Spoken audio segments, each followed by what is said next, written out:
Good. What's up, guys? Welcome back to the Hub. For today's episode, we have Tanmit Singh. He is the founder of Rootsgear, and Tanmit, thank you so much for joining me and taking your time out. I Of know course, man. with coronavirus and stuff. I don't know if you're busy, but a lot of people sitting at home. Yeah. But So my name's pronounced Tanmit, actually. Tanmit, oh, I'm That's so it's a sorry. very common misconception. A lot of people get that messed up, but that's all right. Okay. But Yeah. first off, I guess I'll ask, how are you doing with the situation, the coronavirus going on right now? It's intense, bro. I mean, I'm in Maryland here on the East Okay. Coast, and today we just had our governor declare basically a stay-at-home policy. So everybody after 8 p.m. has to stay indoors. Oh, Unless it's absolutely essential, like you have to go out for medicine or food or something, you are not supposed to be outdoors. Otherwise, they could charge you with a misdemeanor. They could fine you up to $5,000. Like so, oh, shit dang. is getting real. Yeah. And I've been at home, I guess, Mhm. for what, about 2 weeks now, almost 2 weeks Okay. now. And me being an extrovert, me being a social butterfly, me being a very sort of, you know, high energetic person, this is tough because like Yeah. being forced to stay indoors and just like spending time with yourself is not an easy thing to do for us No, that's. extroverts. Mm-mm. But I'm trying my best to stay sane, trying my best to stay productive, stay healthy, stay safe, trying to be creative, you know. Okay. That's all we could That's do. good. Just take it That's one good. day Keep at a it going. time. Yeah, that's what I'm trying to do. But you want to tell us a little bit about yourself, what you're doing, and sort of some projects you're into Yeah, right now? sure. For those of you that are not familiar, my name is Tanmit Singh. I am the owner and the founder of Rootsgear clothing company. We've been in business for about 16 years now, more seriously for the past 6 years. Um, I have a daytime job. I do accounting. That's my sort of daytime profession. That's my background. I studied accounting and entrepreneurship. And then on the side, I basically I run a few different e-commerce businesses, a few different e-commerce brands. Rootsgear being the main one. And then back in 2014, we acquired another brand called Turban Inc. Run that as well. And then last year, I partnered with one of my friends, Hafsa Khan, and we launched halfandhalf.com. So that's another one of my businesses. And I have a few others, but they're all sort of like low key. Yeah. You know, they're not necessarily, I'm not necessarily like the face of those brands or like, you know what I mean? Like I'm not Yeah. like controlling partner or anything like that. Uh-huh. So Yeah. yeah, that's my passion. My passion is really building businesses, building brands. Okay. So you said you started Roots Gear about 16 years ago. Yeah, So and 2004. so at that, and then I mean, for me, Roots Gear was one of the first, but like Indian clothing brands that I Yeah. know. I mean, that I know of. I don't know if Yeah. anybody else knows one of the other first ones. Yeah. But you are, I don't know, correct me if I'm wrong, but like you're like one of the first mainstream Indian clothing companies to go mainstream, correct? Uh, Or well, yeah, okay. The labels are really hard and tricky, and I hate using them as well. But like, yeah. yeah, we started 16 years ago. There were a few players at that time. There were a few other brands at the time. Turban Inc. was one of them. Mhm. Desi Wear out of Canada, out of Toronto, was one of them. There's another one called Desi Threads. There's another one out of Canada called Hundas. So there was Okay, yeah. maybe, I would say approximately, like when we started, there was maybe like less than 10 total. Uh-huh.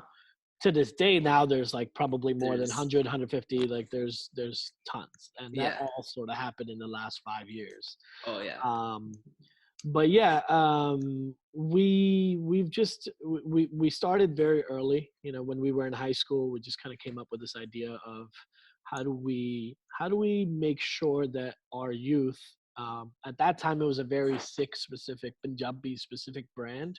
We really were only looking out for our community, specifically the small Mhm. community that we knew. Yeah. And it was post 9/11, so we had a lot of kids that were sort of quick to give up on their faith, quick to give up on their identity, compromise their traditions, their culture, and we're like, we got to do something. We got to do Mhm. something to kind of like help them make our culture feel cool. And you know, if they can be like, oh, this is cool, they might want to, you know, be a Stick with part of it. it for Yeah. longer. Exactly, right? So that's just how it came about. It kind of just fell in our laps. It just sort of happened. There was Wow. no like, you know, these days I feel like people that are starting businesses now have this sort of opportunity to be like, let's put together a business plan. Let's put Yeah. together a marketing plan. What's going to be our strategy? All this stuff. And we're just kind of like, one day my brother showed up with a box of 25 t-shirts. We're like, all right, we got to sell these now. Really? Oh, Yeah, okay. that's it. I was like, that was my, I was gonna ask, I was gonna say, like, did you have any experience or like, was this a plan? But you just said it just went. No, it just, yeah, my brother, he also started doing custom printing for other companies and nonprofits and things like that around that same time. And Mhm. one of his clients must have asked him to make t-shirts. Mhm. And so he went and found a printer, got contract pricing, set up a business, whatever, blah, blah, blah. Mhm. And then we were like, yo, why don't we make some t-shirts for ourselves? And we literally made 5 for like, Uh-huh. there was 5 of us that were like really close friends. And we're like, let's make 5. And we made 5. And we showed up to one of the summer camps, like, you know, the Uh-huh. sick camps. Yeah, And yeah. everybody's like, yo, what's that, bro? I want one. And we're like, oh, okay, people want these t-shirts. Yeah. So it went from 5 to we're like, let's make 25 and see if we can sell these. And then after that it was like 50, then it was 100, and then we would show up like, it was very guerrilla, you know, it was very like grassroots. We would show up to Nagar Kirtans, we would show up to Mille, we would show Yeah. up to like all these, we'd show up to California, like we would fly across the Yeah, yeah. country. Yeah. So I was gonna yeah, bring up Yuba City Nugget then, but I'll wait on that one yeah, for a yeah, little yeah. later. But But that's just uh how it happened. It just sort yeah. of like, before we knew it, we were a clothing brand. Like, Okay. we And we we didn't really think about it. We didn't really plan for it. It just happened, and then we were like, "Oh shit! Okay, maybe we have something here." yeah. What about like the name? How did you guys come up with? Was it always Rootsgear? So the the name was Roots just by itself for maybe like a few weeks, till we found out that Canada had a company called Roots, which was like huge in Canada. Oh, They're okay. like a legendary Canadian brand, and we're like, oh damn, okay, we can't do that. We don't want to. We're 18. We're like, we don't want to get sued. Yeah.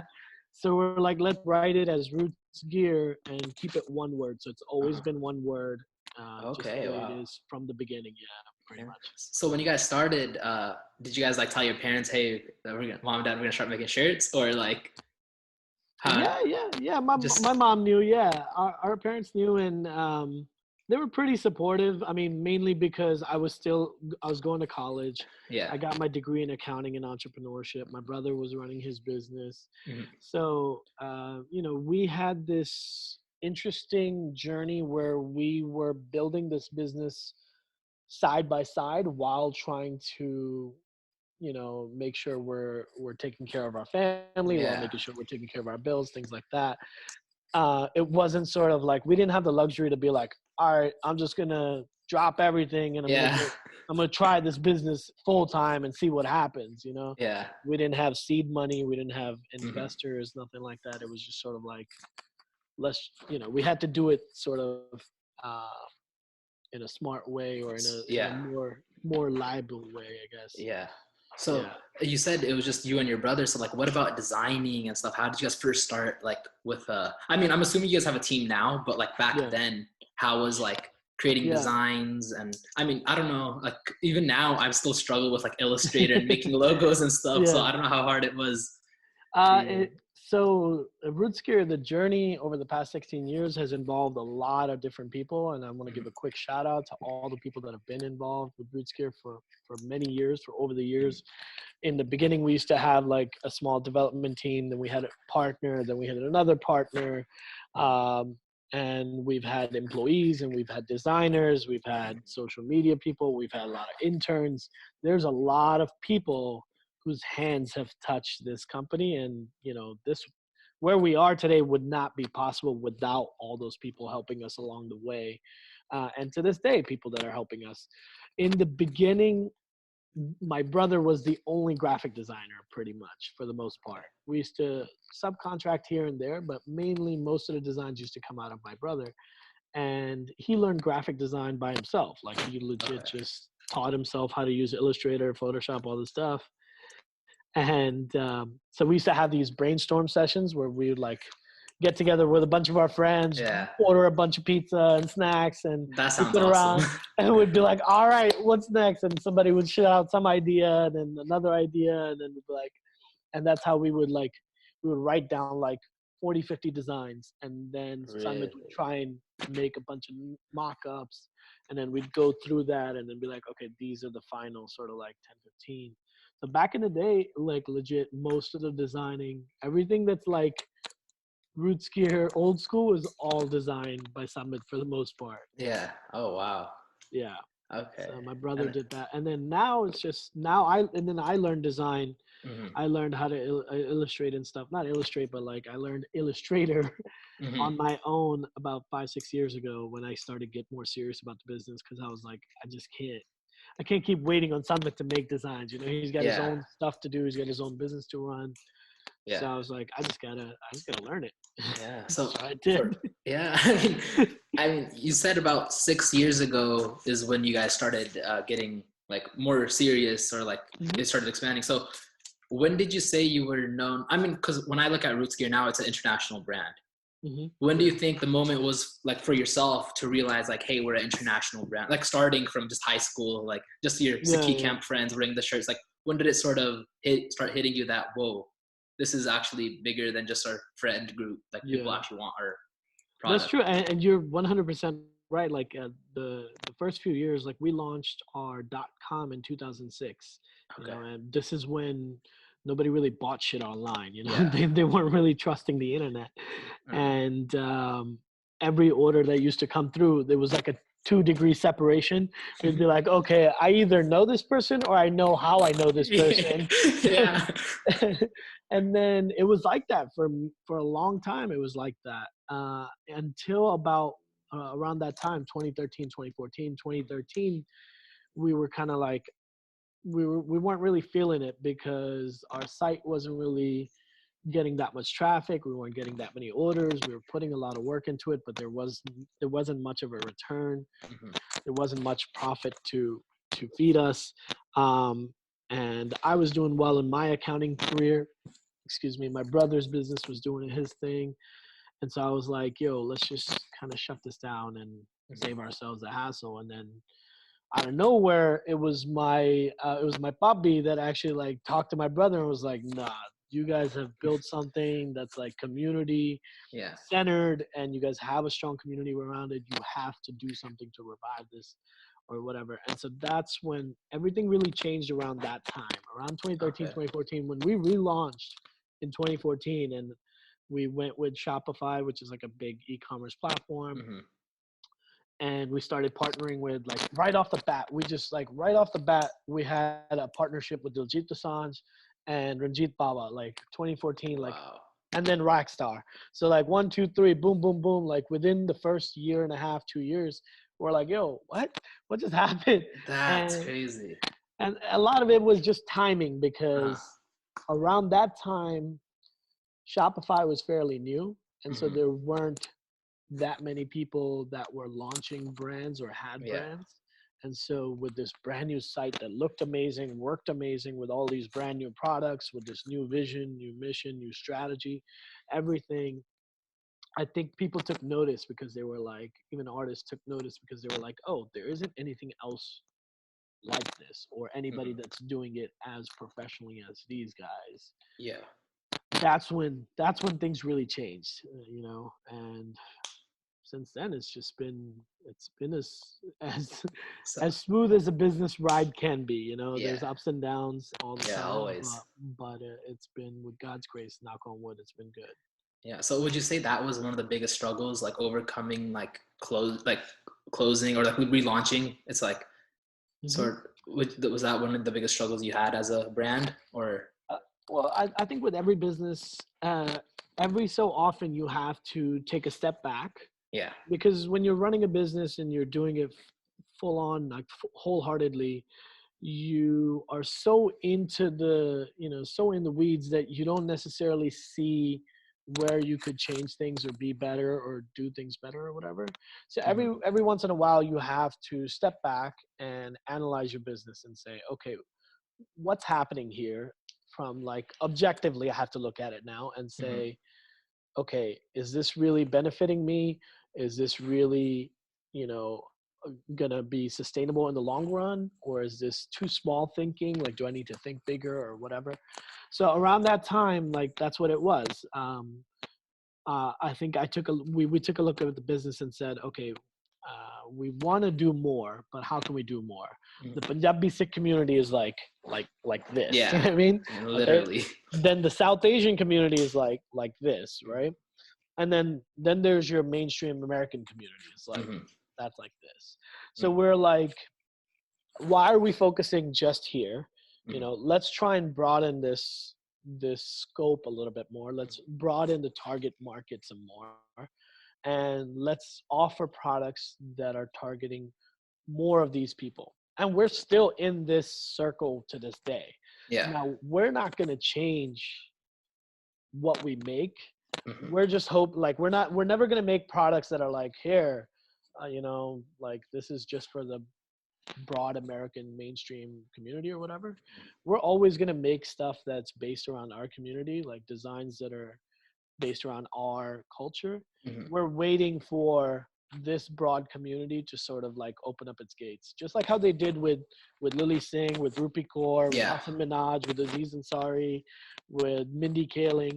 They basically with Nav, they like sort of opened their gates and opened their eyes and said, oh, there's a whole culture and a whole people and a whole community that's just as cool and is very proud of who they are.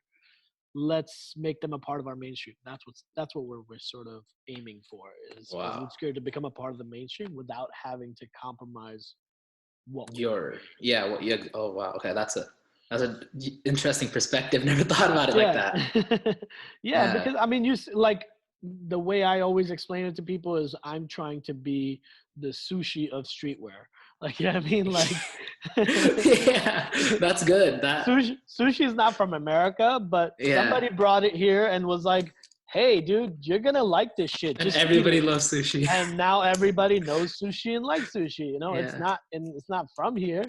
But that's what I'm going to do, basically. That's the goal. It's like, that's the vision, is like, how do I get people to like products that are, centered around our culture. Yeah. So where did when did you said like right when you guys relaunched, you guys got like partnered with Diljit, Rockstar. Like, so where did these type of partnerships come from? Like, did you have connections? I know you're very well connected right now, but is this like from prior or people that knew people, or how? Honestly, it really comes down to just shooting your shot. Like, a lot of the times you just have to slide into a DM of someone knows someone that knows somebody that's important. Yeah. You know what I mean? Yeah. And I didn't, like, a lot of these artists like Rax or Fateh or Fateh I've known for a long time, but Rax I didn't really know that well, but that sort of just happened over Instagram. It just sort of happened over a DM. I was like, hey man, looks like you're making some cool stuff. Do you need any help? And that's it. That's how it happened.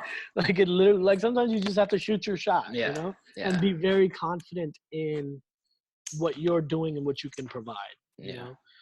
With Diljit, there was something similar. I think we knew somebody that was producing movies for him. Okay. And we just reached out to them and we're like, hey, why don't we want to be a part of this project? What can we do? Just sort of like, it just happens. Yeah, the power of the DM is very underrated. Very underrated, man. You gotta be brave enough to slide in those DMs and just. Yeah, I mean, that's how I get most of my guests. Even for yourself, I was just like, you know what? I don't know if he's gonna see it, but. Yeah, man. That's really what it is. It's just a matter of, one, be confident in yourself and your work. So like when you first DM'd, for example, the first thing I did was I was like, all right, let me look up what this shit is. You know what I mean? Because I'm not about to just jump on any random podcast or whatever. So I go and I see YouTube and I go, oh, this guy's legit. He's got like 40, 50 videos. Like, each one of them looks like it's presented well. There's a theme. Like, consistency is key, right? Like, Hmm. yo, he's consistent with this shit. It's not like a one-off Hmm. thing where it's like, oh, I'm gonna do an interview here, and then 4 years Yeah. later, I'm gonna drop another video. Like, Yeah, yeah. you know, and so with, a lot of times it's about like letting your work talk for itself. Yeah. People see your stuff. Like, you know what I Hmm. mean? People are watching. They just don't acknowledge. Like, Yeah. even when I've gotten some of my partnerships with people like Mickey Singh or Manpreet Tour, they're always, when I first talk to them, they're always like, "Oh wow, I love your work." I'm like, "Really? I've never seen you drop a comment on any of my posts, Yeah, yeah. or like any of my photos, or order anything from the site ever." But okay, that's good to know. Just like, people do watch, man. People are watching in the background. Yeah, that's true though. It's when like you actually meet these people, then they're like, "Oh, acknowledge it," and Mhm. yeah, that's Yeah. pretty So cool. you got to have the work out there to let it speak for yourself. Yeah. So now, like, sort of moving on, you talked about traveling, going to California a lot. Yeah. I know Yuba City is one of your big. Yuba City Nuggets is one of your Mhm. big Yeah. marketing, or I've seen your booth there plenty of Yeah. times. Yeah. So you're in Maryland. Mhm. So how does that is Yuba City Nuggets a big event for you guys, Yeah, like to 100%. sell? Yeah, So 100%. It's one of, so we do a few pop-up shops. We do a few in New York. We do a couple here at the Rootsgear warehouse, a couple times a year. But that is the biggest one that we do every year. Basically, we've been going there since, I think the first time we went was 2007. I want to say 2006 or seven. Yeah. So we've been going there since before before there were boots. yeah, There never used to be boots. We used to like put two crates together and put a piece of plywood on top and just have shirts and park a pickup truck in the back and have boxes in there, and that was wow. it. Like one canopy tent, like, you know, we've So been doing it since then. yeah, when you guys get ready for pop-ups like these, or I mean, so let's just stick to Yuba City for now. I'm talking about your other Yeah. pop-ups Yeah, sure. after this. But so Yuba City, do you guys set like a? This is a question from Anmol actually. He was wondering, Yeah. do you guys set like a quota or anything of this is what you guys want to try to hit, or is it more just like Yeah. let's just go? Absolutely. Me and my brother, we both come from business backgrounds. We come from business family. So everything we do is rooted in our passion for culture. Mm-hmm. And we talk about that immensely all the time. But I think, where I've seen a lot of brands sort of miss the mark is they forget the business aspect of everything. Like, starting a brand that's based around culture is great, but it can't survive based on just that passion.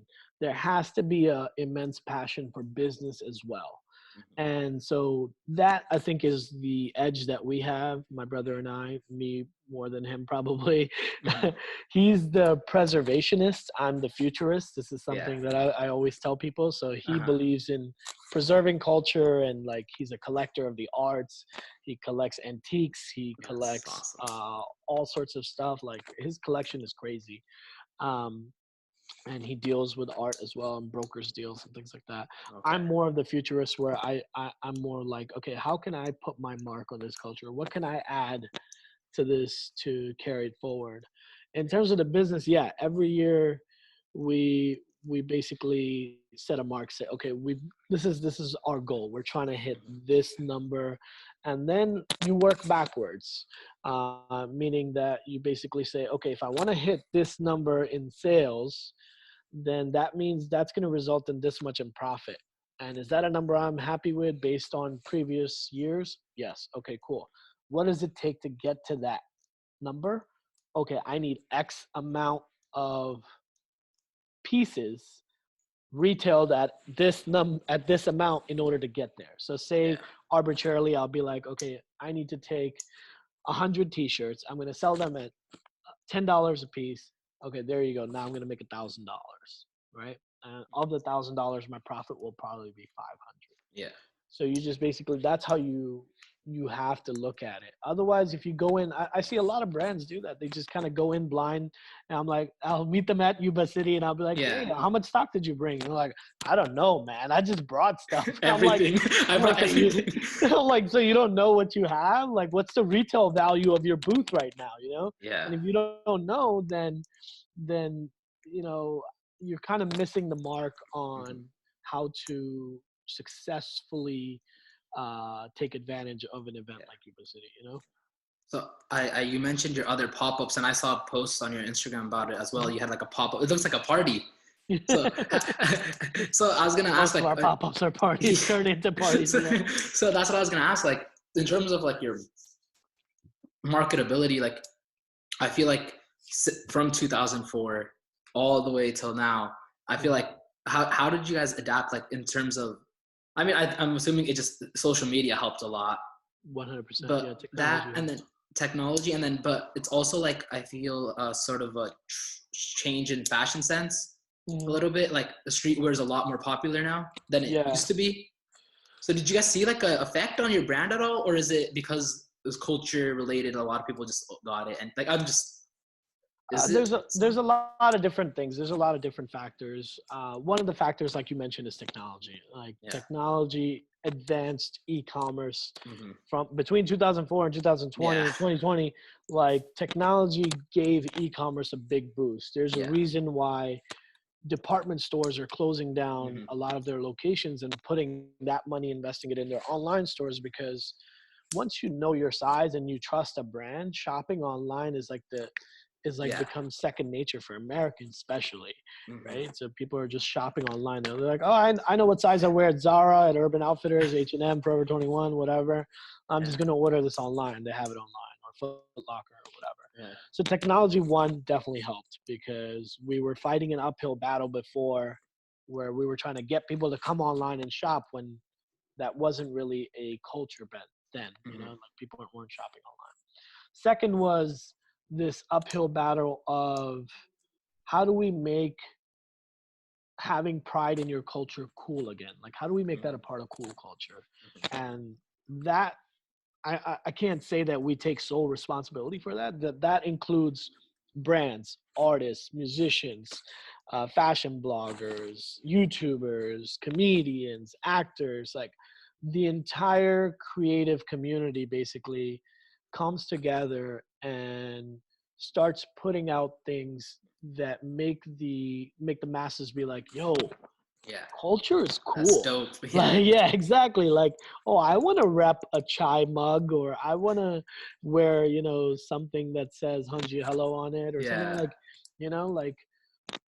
So that was the other sort of like thing that helped is constantly working towards making our culture cool, that sort of thing. And then one of the things that I'm really proud of, and one of the things that has really gotten us here, is always being community based and being there for your community. So we have from the start been supported by our community, and we continue to be a part of the community. And I think that's where a lot of brands miss the mark now also, is when they're not a part of a community, when they're sort of anonymous, or they're working behind the scenes, or they're not showing face or whatever. I think a lot of customers have trouble connecting the dots, and that's where you lose out on customers. When people don't know who they're buying from, that's when they're, you know, like if you knew me, you're more likely to buy from my brand, even if we've only talked once, versus if you were to try and buy from another brand that's doing something similar to what I'm doing. Because you'd be like, yo, no, I know this guy. He seems like a nice guy, whatever. You know what I mean? Like, you know me, you've met me. And so it's just been years and years of me and my brother, both of us, showing up to events, throwing events, creating platforms for artists, supporting artists. Even as simple as, like, now everything's online. It's as simple as when I see a new brand pop up on Instagram, I usually send them a message, say, yo, love what you're doing, would love to connect. It takes That's the best. 5 I love seconds. doing that. Yeah. It takes 5 seconds. You know what I mean? Like, it doesn't cost me anything. It doesn't hurt my pride. Like, oh my God, this person's going to compete with me. I'm happy that there's more brown people, you know, contributing to this community. And you never know. At the end of the day, you never know who's going to end up where. Yeah. You know what I mean? Yeah. So it's better to be on everybody's good side and just sort of like create relationships. So a lot of it is being a part of a community and showing that you're willing to welcome people to the community that we've been a part of for so long. Yeah. I mean, you mentioned the revival, like showing that culture is cool type of mentality. I think like there was a revival of that same mentality like over the past 2 years. So many brands started popping up and everybody was like, especially with Twitter too now. I'm not that involved with Twitter, but like even Twitter is a lot more like a lot of people are emphasizing culture, and it's sort of forcing like a lot of people that weren't even connected to the culture to see it, and they're like, whoa, this is actually really cool. And like for the past like you said, I think you said the past 5 years, you've seen so many more brands pop up. Yeah, exactly. So many. That's one of the reasons we acquired Turban Inc. is because when we were planning on acquiring them, there was only 4 or 5 other competitors. Like so we were like, oh, if we acquire the other big one, we'll have a monopoly. That was sort of like the mindset. And then literally overnight, 100 other brands showed up, and we're like, oh damn. Like, that was a switch up.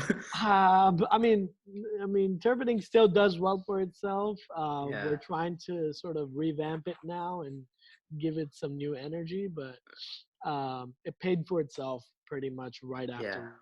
Okay, that's good to hear. Overnight, in the last 5 years, there's been, because it became so easy. You know, Shopify made it so easy to start a brand. Like, you literally, like, I don't know anything about coding. I don't have an IT background. I don't know any of that stuff. And now I'm building stores, like Shopify stores for people. That's how easy it is. So we saw a burst of that, which is pretty cool. Like, you know, but it comes down to like, what you said, like community based. Yeah, you gotta be a part of the community. You gotta give it exactly what you want out of it too. Yeah. Do you have any like word of advice or anything from those that are popping up? Like, there's been a lot. I mean, that have seen a lot of success too. So do you have like any word of advice? I mean, I'm filled with I'm filled with advice. I'm actually starting to write a book about it as well. The book's gonna be basically just a bunch of different tips and secrets and, you know, little tidbits, anecdotes and stuff about like what you can do to help your brand grow and things like that. When can we expect that? Don't pressure me, man. I'm sorry. I have no idea. I started, when did I start? I started last summer.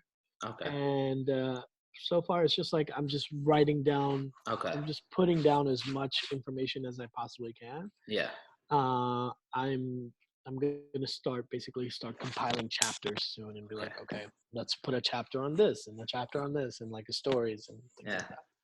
But advice wise, I think one of the biggest pieces of advice I usually always give is have vision and just like see yourself 5 years from now.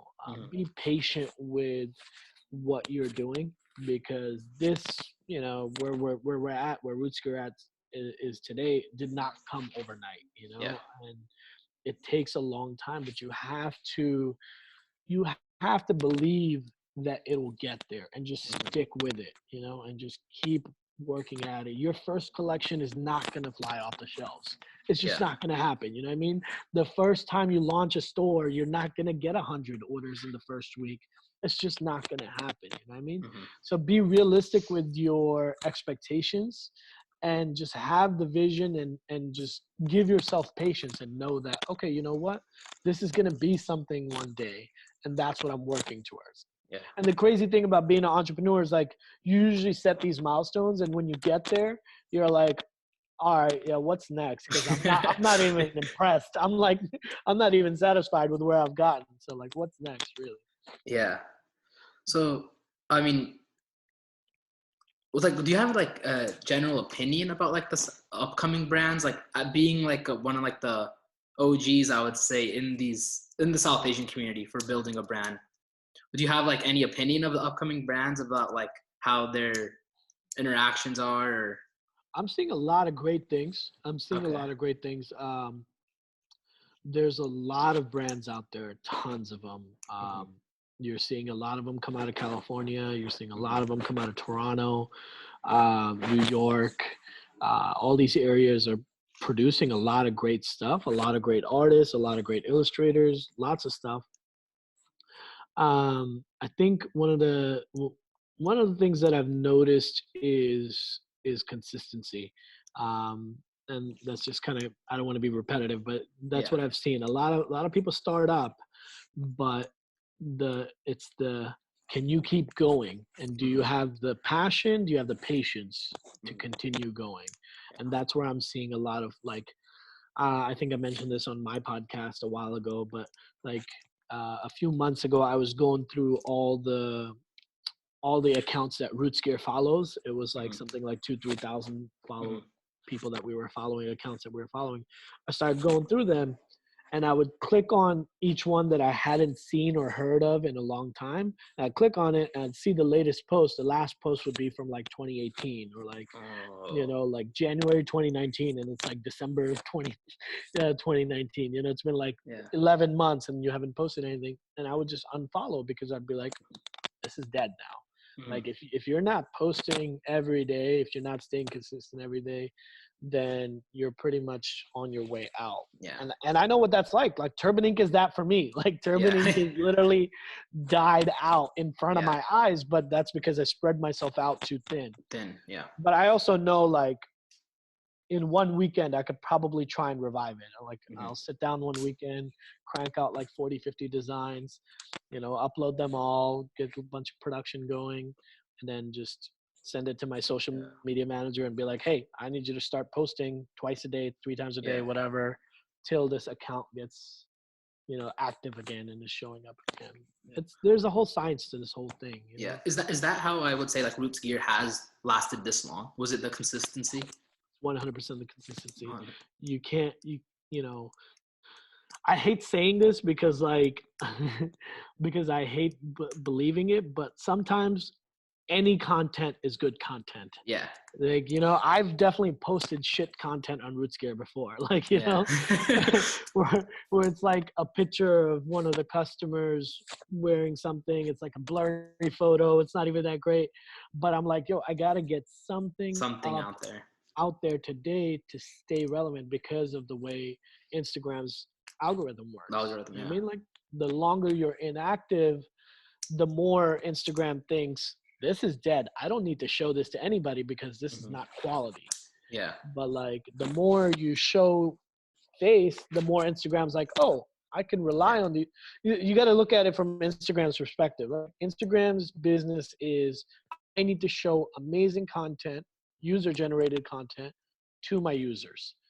And how do they determine that? It's not like somebody's sitting there scrolling, looking at all our posts. It's based on engagement, right? It's based on how often are they posting, how much are they getting likes, comments are they getting people to share it, save it, whatever. And if that's the case, then they're like, oh, people like this stuff. I'm going to show this to more people. I'm going to keep them relevant. That's how it works. So a lot of it had to do with the consistency, like just every day getting something up on the page, something on the story, making sure that, and shout out to our social media manager, Vijaya Singh. She's amazing. She's running our Instagram. So I don't even go in and worry about what's going on. I know I could trust her. She's got plenty of content to work with. She's constantly running up the stories, the comments, the feed, all that stuff. So, was there a point in time where you were like, wow, we need someone to hire someone?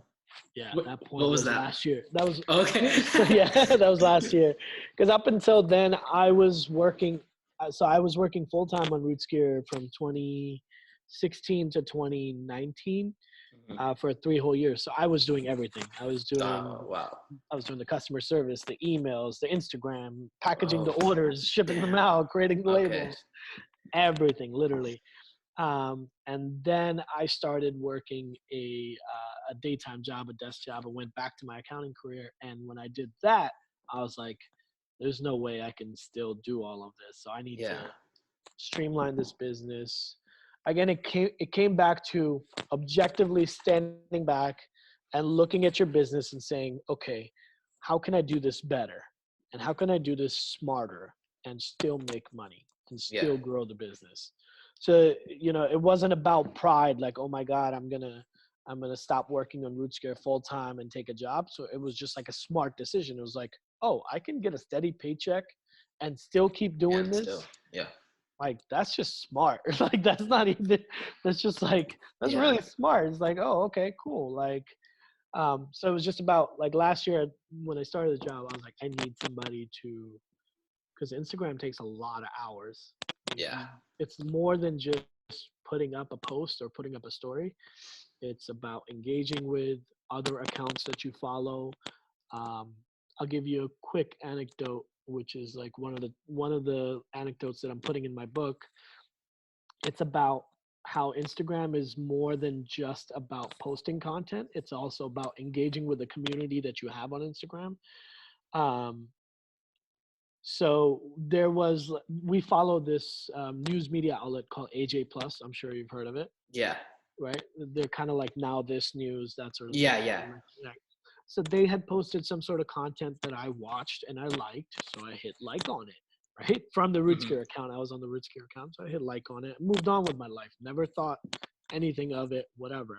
Yeah. Uh, I, I think like 24 hours later or something like that, very shortly after, one of my friends from New York messaged me showing me a screenshot of her conversation with her friend that I don't know at all. And her friend sent her basically a screenshot of Rootsgear likes this content from AJ Plus.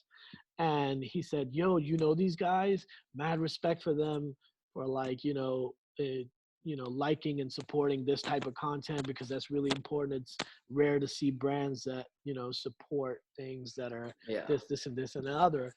And she was like, yo, check this out. And I was like, yo, that's crazy. It's like the little And things. that clicked. And I was like, people see what you like and, that you show up in different. So if you follow a bunch of people and you comment on there, other people are seeing that and they're like, oh, who's the Hub podcast? Let me go Yeah. check that out. So it's about being active on Instagram more than just posting your own content, because that comes off very selfish, right? It's Yes. like, oh, comes off very Kanye-esque. Like, I'm gonna post this and it's gonna sell, and I don't have to worry about marketing it or anything. Like, it's just gonna do its own thing. Like, Yeah. none of us are Kanye, so. Yeah. So you were talking about how you guys went from a community oriented. So I was going to talk about the vision of Yeah. Rootsgear and your opinion about it. So say that you're 18-year-old again, you're 18 years old again, looking at the company now. Would you have expected to see where it is, or like, would you be happy with what it is right now? I'll never be satisfied with it. Like, I'll just never get there. If I was 18 and looking at it now, yeah, maybe. Yeah. Like, oh, wow, that's amazing. Like, if I was an 18-year-old and I walked into this warehouse, you can't see it, but this is like almost a 2,000 square foot warehouse that I'm in. If I was 18 and I walked in here, I'd be like, yo, what? This is Made it. crazy. Yeah. But the downside of being a creative and entrepreneur is like you're always your own worst critic and you're never satisfied. No amount of success will ever sort of make you feel complacent. You'll never be like, okay, cool, I'm done. Like, let me do anything more, Yeah. But yeah, I mean, that's what it comes down to, is like, being 18-year-olds, I could envision this. I could envision, like, just like how 6 years ago I was like, I'm envisioning collabs with big brands, like I want to, like, right now my vision is I want to collab with Nike. I want to collab with New Balance. I want to collab with Kith. I want to collab with Supreme. Like, those are my visions now. They might not happen tomorrow, but maybe 5 years, 10 years from now, who knows? Yeah. I have to have those visions in order for me to slowly get there. Yeah. You can't just, like, dream small and then, Yeah. go to work, like, and then expects big shit to Big happen. things. Yeah. Exactly. So, I mean, you brought up like collabing with these other big brands. So you said you weren't into fashion at all. So did you just end up developing a passion for like these fashion related things, or was it just like, I have to learn the industry? No, I wouldn't say I wasn't into fashion. So when Okay. I moved to this country in the year 2000 from Kuwait. Oh, okay. Wow. So fashion in Kuwait was very different. When I Mhm. moved here, I was wearing tight jeans that were like almost like bell bottoms, like they were like boot cut. Yeah. And over here, meanwhile, everybody's wearing like super baggy jeans, Cut. Yeah. really, really big shirts, tall tees. This is early 2000s, right? Mhm. And so I caught on pretty quickly. I was like, that's what drew me to hip hop culture. That's what drew Mhm. me to streetwear was being an extrovert sort of kid and being like a popular kid when I was like younger in Kuwait and moving here and not having that same recognition. Yeah. What drew me to hip hop culture, to black culture, to streetwear was the level of confidence it gave kids. Like Mhm. like I would walk into school and a kid would be wearing like the latest Jordans and the amount of confidence on this kid's face would just be like, yo, how do I what? Like how do I get Yeah. there? How do I get that type of confidence? Uh-huh. Or a kid that knew how to rhyme, a kid that Mhm. knew how to rap would just start dropping bars, or a kid that had memorized lyrics from Jay-Z or something. I'd be like, yo, that's a level of confidence. That's what drew me. That level of confidence is what drew me to all these cultures. Got it. And I fell in love immediately. So I started partaking immediately. I would go and buy. Foot Locker used to buy like 5 solid color tees, and you would mix and match the colors. You wear your blue one over your black one, and then switch it up, and then you know you'd wear your long sleeve shirt under your short sleeve shirt, and those would match the colors on your sneakers. Like Yeah. I started partaking immediately, Uh-huh. um, and streetwear then was still very small. Mhm. We had a few big brands. You had Rockaware, you had Fat Farm, you had Sean John, you had Academics, you had there was a couple other, and then there was like the legendary brands like Nike, Jordan, Fila, Yeah. Champion. Like those guys were big, big brands. And then just excuse me, over the last 10 years, Crazy. streetwear just became mainstream. Streetwear Mhm. became bigger than anybody had imagined. And Yeah. when you say streetwear is defined by t-shirts, hoodies, sweatshirts, sneakers, and joggers. Like that's streetwear. Thank In, you. Thank in you a for I was my next question was, how do you define streetwear? That's how you define streetwear. Yeah. So that's why, like, if people are like, "Oh, Tanmit, when are you gonna start making like blazers and all Yeah. this stuff?" I'm like, that's not my lane. Yeah. My lane is not couture. My lane is not formal wear. Mhm. My lane is not any of this other stuff. Like, streetwear became so mainstream that t-shirts disappeared out of streetwear brands' collections, and I'd be like, how can you have a streetwear brand and not have any t-shirts? Yeah. It makes no sense. But it became so big where luxury brands like Louis Vuitton and all these other Gucci and all these guys were like, oh, we want to make streetwear too now. That Mhm. wasn't a thing. They never used to participate in streetwear. Streetwear Yeah. is a very small, tight knit community of brands, and just kind of like blew up over here. That's why, like, I don't know if you know who Virgil is, Virgil Yeah. Abloh. Yeah, owner of Off-White, creative Mhm. director at Louis Vuitton. Yep. Earlier this year, he said that streetwear was going to be dead in 2020. Yeah, I saw that. You saw that tweet? Yeah. Yeah. So, and I think what he meant was, I think it's going to go back to its roots, meaning like it's going to go back to being those brands that truly believe in community and truly believe in culture. Every streetwear brand is inspired by some type of culture. For example, Supreme comes from skateboarding culture. It used to be a skate shop originally. Pink Dolphin is all about LA culture. um, Sean John is all New York culture. So it's all very based on what's the culture around New York, Yeah. things like that. Um, for example, Bape from Japan is all about Yeah, Japanese culture, like that, like so on and so forth. I could go on forever. Like you could break down each brand and where the inspiration. So Rootsgear's culture comes from South Asian yeah, culture, basically. And when you have luxury brands that are trying to imitate that, yeah. It's yeah, sure, they're making a lot of money and they're creating a lot of noise. But I think that's what he means. I think eventually that's going to die out because there's no heart in that shit. It's yeah, just they're just taking it. They're jumping on the bandwagon and trying to take advantage of a movement that's yeah. that's popping off basically. Yeah, I mean, it's interesting to like know how you said like streetwear is like goes hand in hand with your culture. And I would say like when I think of Rootsgear, I don't think of just the clothes. I think Yeah, of the broader like, oh, this is what like they're the broader South Asian community. I would exactly. say like it's not even just oh they have cool dope shirts, but it's like more of like you guys have a name for yourself outside of clothing.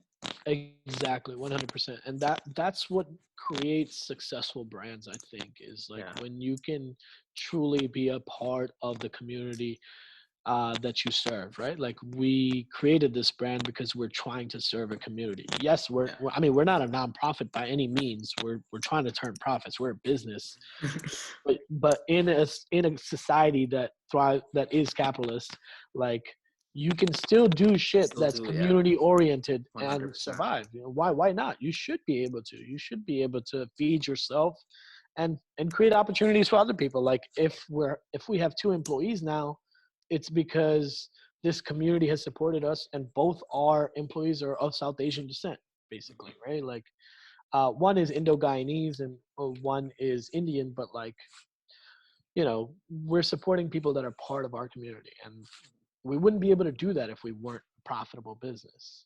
Yeah, yeah. So, what about like what's like would you say the next step for Roots Gear?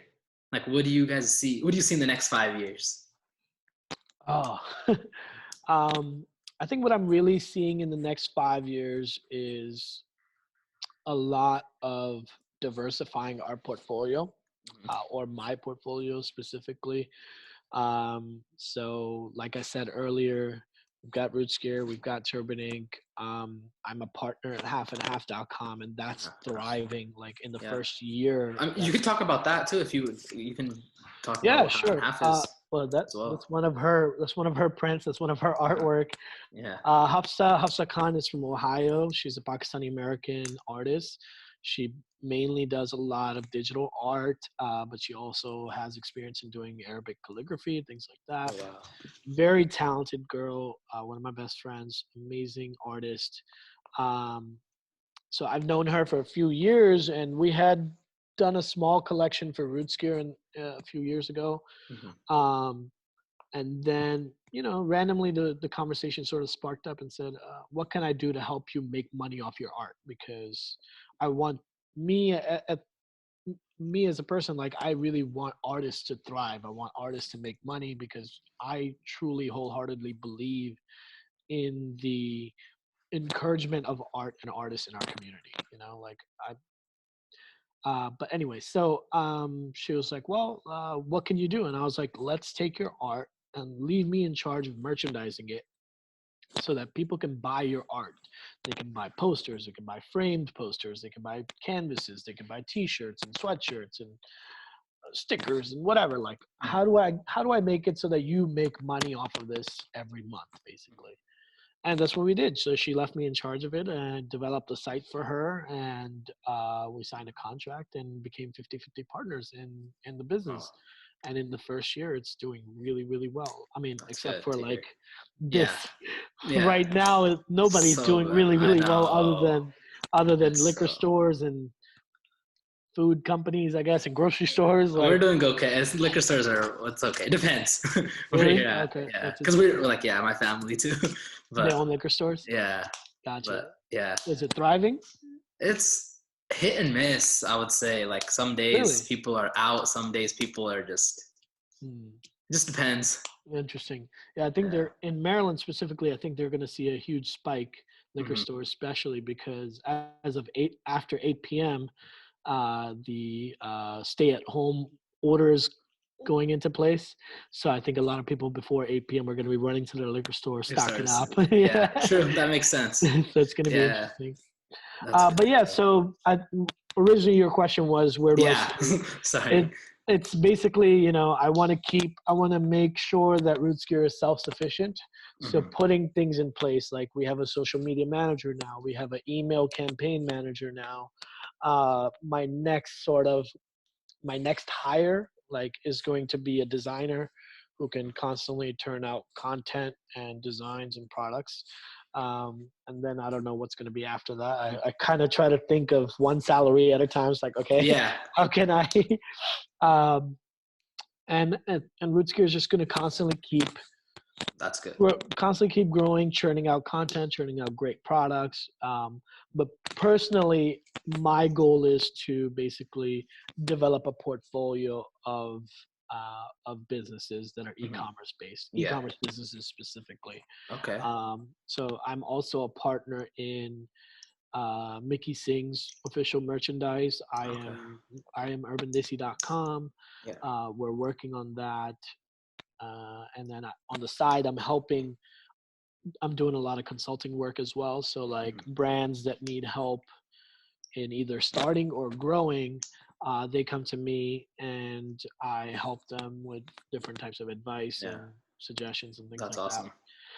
So yeah, that's sort of what's happening in the next 5 years. There's a lot of growth and a lot of diversifying and helping people to kind of like get them money too. I want everybody to win. I want everybody. Yeah, that's fair. I mean, that's really respectful too. But I mean, I've never met you before. First time, by the way, for the audience too. This is our first time meeting. But from like what I've seen, you seem like a very well-connected person. Like, I mean, I was gonna ask, like, it looks like you have a strong relationship with Rasha, like the people that you partner with through Rootsgear. So I was gonna say, like, when did business turn like personal, sort of, I would say. You're able to keep people like tight. Yeah, that's really cool. In that sense, I'm very much like Michael Scott. Like Michael Scott's belief system is there's nothing more personal than business, and that's truly what I believe. Like everything I do, believe it or not, for the first few years, everything we did was based on a handshake and trust, and that was it. Like we weren't signing any major contracts or anything like that. We weren't getting lawyers involved. I still don't get lawyers involved, but like everything was based on trust. For me, personal relationships and business relationships go hand in hand. A big part of building businesses is building relationships. I'm learning though, like over the years, like, okay, this relationship needs to stay a business relationship and this relationship can overlap because with more experience comes more lessons. You go through life and, you basically have some great relationships that are like, oh, this is great on personal and business level. And then you have some that are like, I should have probably just kept this as business and shouldn't have involved this person in my personal life. And that just comes with just learning lessons as you go with experience, you know what I mean? But for me, everything that I've done has been based on the relationships that I've been able to create. And that's advice for anybody that's trying to build something is, you have to learn how to build relationships with people. Yeah. I mean, that was the last of the questions I had for you. Oh, I mean, nice. if you have anything to add, I mean, I took away a lot from this, by the way. This is really interesting. I'm glad. I'm really glad. No, I'm glad. I don't really have a lot to add, but I guess this is a good time for me to plug myself. For anybody that wants to follow me at Tanmit, Tanmit on Instagram. On Twitter's Tanman Tweets. I do a food series called Tanman Eats on my Instagram. Follow Rootsgear Official, pretty much everywhere. And follow my podcast. I have my own podcast called Yet Another Podcast with my boy Summit. Not Summit, not my brother Summit, my best friend Summit. That's it, man. I'm glad you had me on here. I'm very grateful that the work you're doing is just as important as the work that I'm doing, basically, because we need people to document the journey and these stories, basically. You know what I mean? I think of what's happening now as sort of a Renaissance movement. Um, I don't know if you're familiar with the Harlem Renaissance that Yeah. took place in America, right? There was the civil rights struggle, and right around the time it was ending, this movement called the Harlem Renaissance came about, which was basically artists and creatives that were documenting that struggle. They were telling the story of what had just happened or what was still happening with them, right? And it was on their shoulders, and they felt it was their responsibility to tell those stories, to Yeah. to really portray the struggle so that it would last forever. You know what I mean?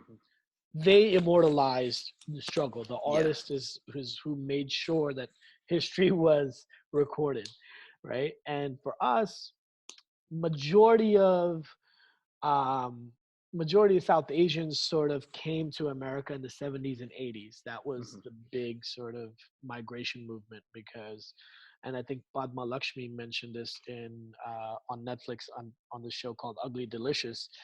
She talked about how there was a big need for musicians and people in tech and engineering and things like that. So there was a lot of migration that came over. And when these South Asians immigrated to America, there's what you call the first sort of 20, 30 years called the immigrant struggle, right? So that's, okay, how do we navigate this American society? How do we fit in here? What are we going to do? How do we establish ourselves? How do we make sure that, you know, we're comfortable, and how do we make sure we're not discriminated against? And obviously 9/11 didn't help at all. You know, that sort of like made it even harder on all of us.